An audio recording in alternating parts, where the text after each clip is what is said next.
It's impossible to be good at speaking without being good at listening. Speaking without hearing new or conflicting ideas or the general thoughts of others is not valuable or productive. It's just talking with yourself.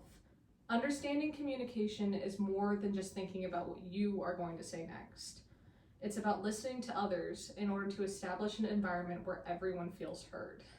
Communication at its core is sharing information in a way where everyone can understand the original idea through the eyes of a variety of people. No matter what you do for work, I guarantee you communicate with your coworkers. Maybe it's as simple as letting someone know you'll be late for your shift, or as complicated as reworking the entire procedure checklist at a company. But all forms of communication in the workplace are important. Imagine working with someone that calls out every other shift. Of course, at first, it can be frustrating and make you angry, but that's not really a productive way to fix the situation.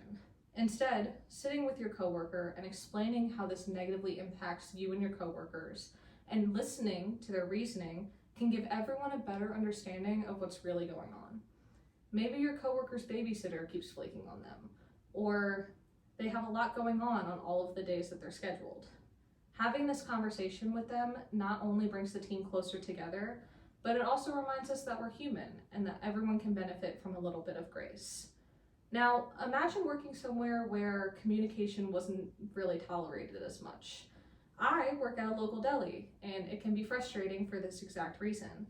Front of house doesn't always let the back know when we're low on certain items, and the back isn't always open to listening to the list of concerns that front of house has.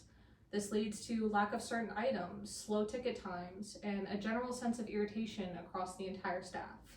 Not prioritizing communication in the workplace can not only affect the work that you're doing, it can also lessen the morale of your team and negatively impact the workplace environment, making it more hostile and negative.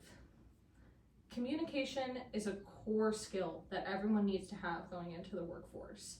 It's not only an impressive one, but it's also so valuable that most leaders are able to communicate with a large variety of people, even those that don't necessarily agree with them. Not having a good sense of communication with your coworkers, peers, and even people that exist above you in the workplace can prevent you from climbing up the ladder or even just being happy in the job that you're doing.